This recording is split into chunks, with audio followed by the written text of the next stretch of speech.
meaningful occasion as we celebrate another important milestone in strengthening the public healthcare services for the people of Manila.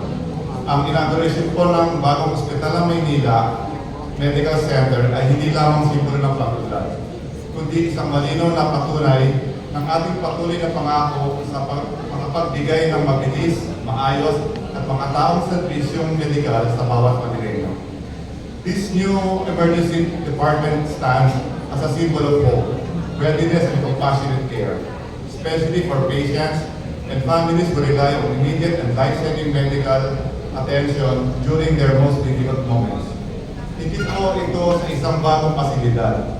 Ito ay sumasailalim sa ating adikhain na magkaroon ng mas matatag, mas eficiente, at mas accessible na healthcare system para sa ating komunidad.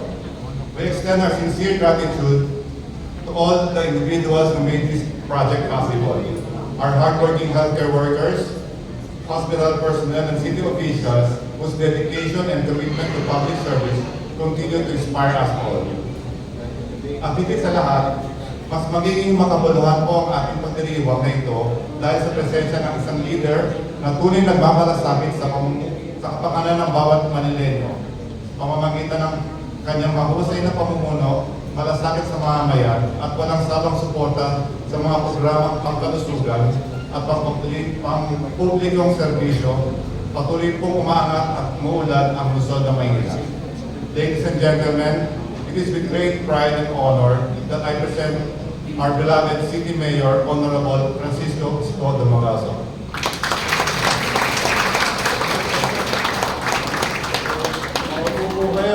Good morning.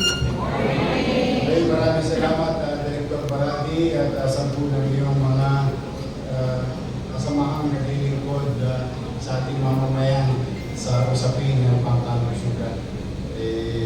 Excited ako para sa inyo. You know, this is a very new building.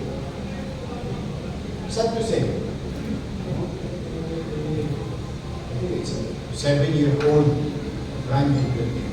But any building for that matter should be maintained. It cannot be neglected as if once na tinayo mo, bahala na si Bathala kung ayos. In fulfilling our commitment to deliver better health care, public health care. As you all know, by this time, we've been trying to unclog foot traffic to our hospital by empowering our frontline healthcare facility, which is modernizing our health center and reviving those who were close to you. Tatlong taon lang ako nawala. Ang dating health center na nasara. How can we do that? How can we do such thing as the population grows and health challenges economic and health challenges are existing and continue to grow. Numbers don't lie. We, as government, should continue to empower our frontline healthcare facility so that magkaroon ng ease in terms of foot traffic and demand to our hospitals. And rest assured to our doctors and nurses, medical and non-medical personnel of the Hospital of Manila and other hospitals, we will continue to strengthen, widen, reach as many as we can to deliver good quality healthcare. On your side, you'll soon, the city and the country, for that matter, will now enjoy the more production of medical professionals. Our dreams and aspirations of the city of Manila as part of the nation-building approach is to produce more doctors, dentists, nurses, medtech, and so on and so on. If we are now producing about at least 300 under Pamangkasan Lungsod ng Manila, we soon in this corner you will have an institution that can produce 5,000 on maximum. So that is good for the city, good for the country, especially for the people of Manila. To reinforce our medical professionals in community healthcare. And we are on track in acquiring medical professionals in our 7th hospital, in Baseco Hospital. We are halfway there. So imagine mo, in just 8 months, just sitting duck, or what you call white elephant. But upon assumption, nakita ninyo, dyan na, functioning and is going to be full-blown first level hospital, hopefully cross finger at the end of the year. And soon, as a again, continued commitment to our people and to our doctors and nurses and non-medical practitioners, there will be a new Boston in the city of Manila.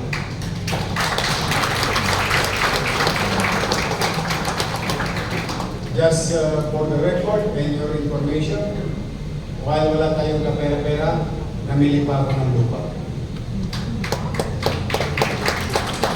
We bought a property 1,600 square meter. We are now in possession of the property, thanks to the national government. Nabumbay ko sila. Pinahit-kahit ko. We're gonna pay for it in the next 10 years. And now we are in possession. Now we are at the end of our journey with DOH with regard to acquiring PTC, permit to construct. So that 500 square meter of 32-year-old Hospital ng Tondo will now be housed at the main road of the city, located in District 2, 1,600 at 7-story air-conditioned public hospital for district. So, today, itong maliit na corner na ito, madalas kong pasyalan sa Peligro de Ora, mga oras. Naawa naman ako sa mga doktor at pasyente natin, puro amag ang hinihinga ninyo. But rest assured, this is not just the day for today.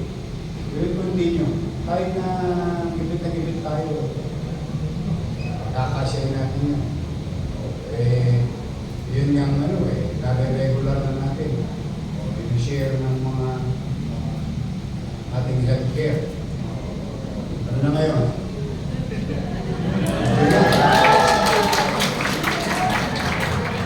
Kaya lang, gusto na magpatisino sa hospital. But rest assured, what is due to you, you need not ask for it. It will be given to you. And equally. Kaya, of all these things that I have said, pwede ba ako makikisuyo sa inyo? Ito, lagi ko pinakikisuyo. Isa lang naman, wala akong hihilingin. Pwede ba mag-smile kayo lagi sa mga pasyente ninyo? Ano wala kayo sa akin? I grew up.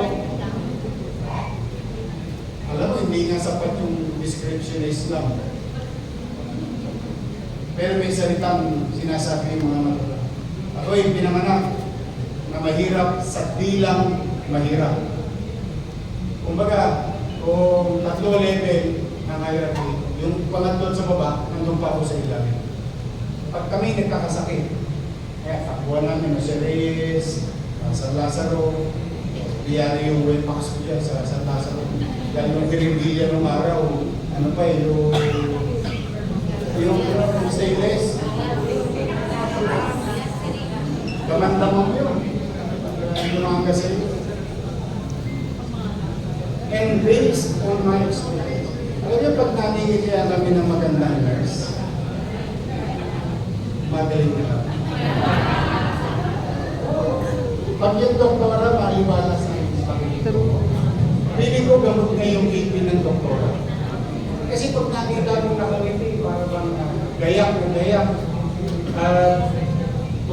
account, ginagawa ko lang.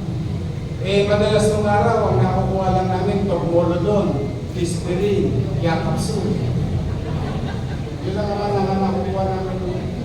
But I'm telling you, ako as a patient, as a patient, I'm speaking like a patient na generally, yung naranasan ko is still existing ngayon. Pag nangindi kayo, pawi na lahat ng bigatin at sakit. Eh, hindi nyo napapasin. Dalawang anak ko, pwede ko naman ipadala sa St. Luke's. O saan ko pinadala? Sa ospital ng Maynila. I can afford to send them to private hospital. But even my wife, my ex-girlfriend, then dali ko doon sa hospital natin. They're being taken care of doctors and nurses of this facility. Why?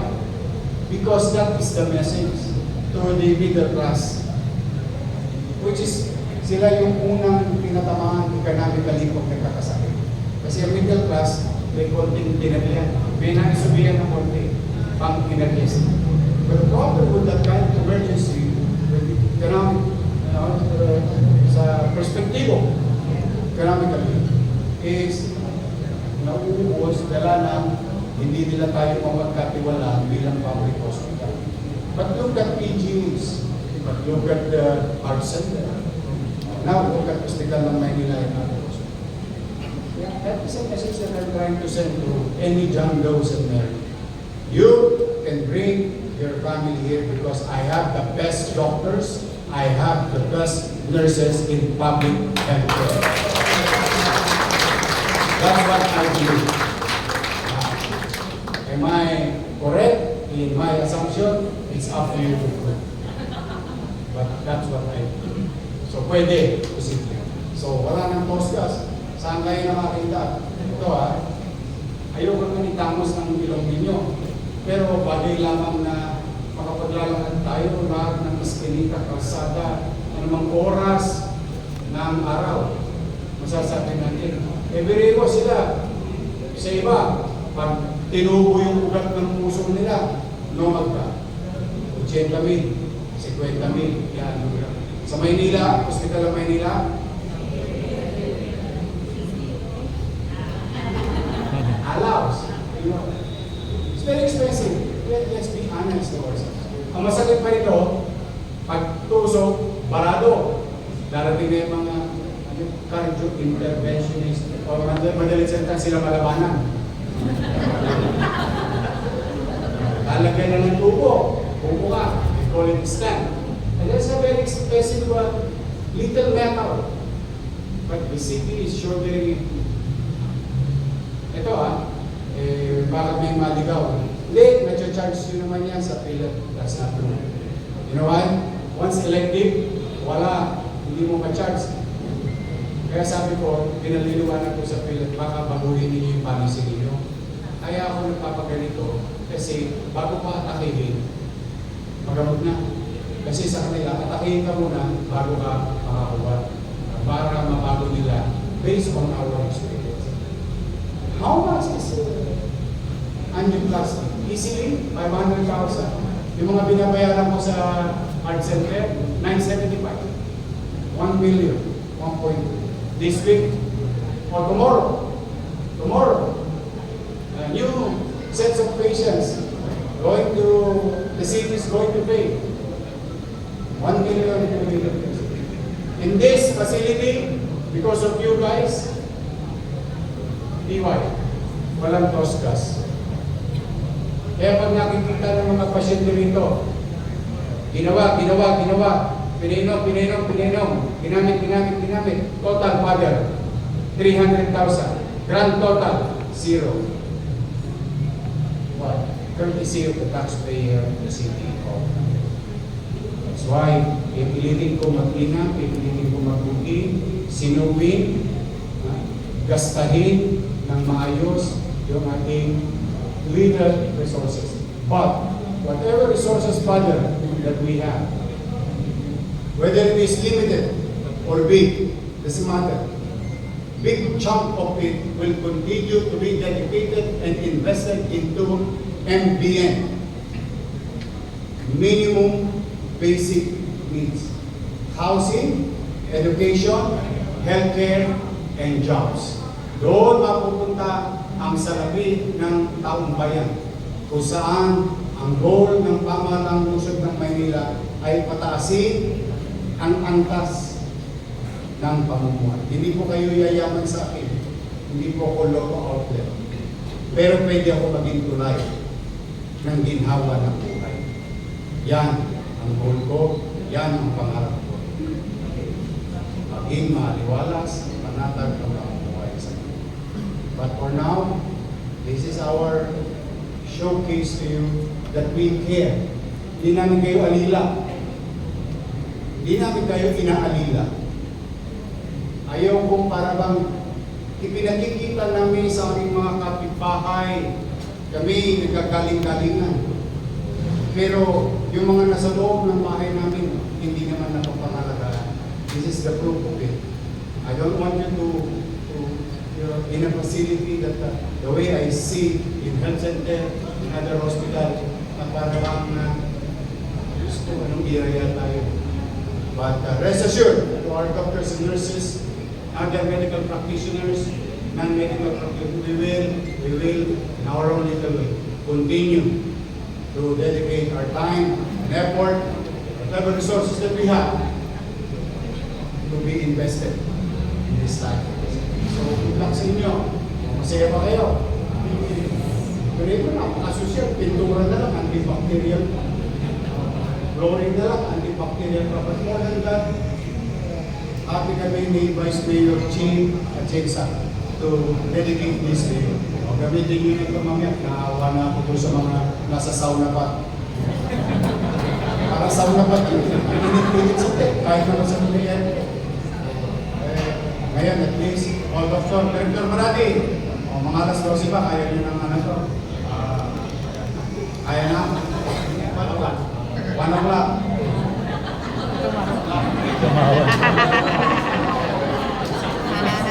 Natatawa ko dito kay Director Marati.